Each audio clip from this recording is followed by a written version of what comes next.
I'm Cape Joel, and this is Comic Smack, your weekly, daily, all the time, anytime comic show where I give you your fix of everything you need to know from the world of comic books and superheroes. And on today's show, we are taking a closer look at Amazing Spider-Man issue number 27. Peter Parker will have to put it all on the line if he wants to rescue Silver Sable's nation from the clutches of Norman Osborn. What will happen next? Let's hop on in together and find out, shall we? Alrighty then, so as the comic opens up, we once again check on in with Norman Osborn, weapons dealer. He's changing his face for the upteenth time, but he's soon to discover that he's been doing it a little bit too much. Yes, this very Hush X fixation ends up completely biting him, as the surgeon can no longer really mold his face into anything resembling something human. So while Norman may not be the Green Goblin anymore, he is still something equally as monstrous, and as he believes something much more dangerous to Peter Parker and Spider-Man, as he finally has his wits about him. Too bad he kinda looks like a melted Richard Nixon or some manner of demonic Tommy Lee Jones nutsack. From there we transition on over to Spider-Man and Silver Sable, who are ready to overthrow Norman's tyrannical regime, even though doing so means they're going up against S.H.I.E.L.D., who didn't want them causing an international incident. Brash, you bets. Short-sighted, yeah, probably, especially when we stop and consider that because Peter did this, all of his friends and family who have jobs at Parker Industry are currently getting interrogated by S.H.I.E.L.D. That certainly seems to be a lack of responsibility to go with all the power you're showing right now, Spider-Man. It's in this issue, too, we find out how Sable was able to cheat death at the end of that Spider-Man Ends of the World storyline. How did she do it? What miraculous miracle did she work?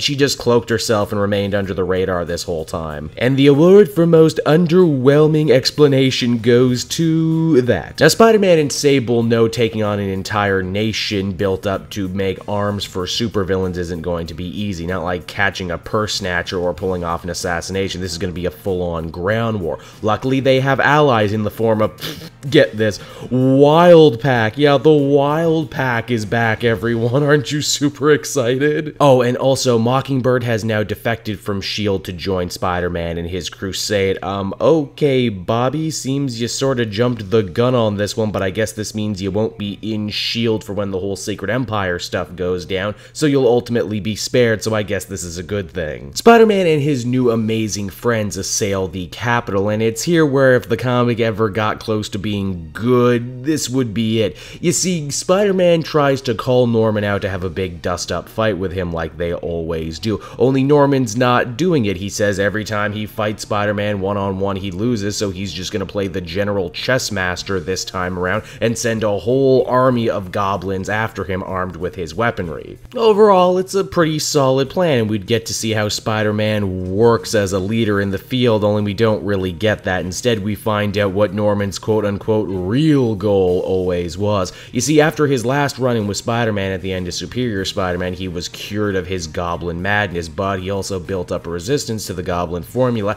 meaning he can't actually take it anymore.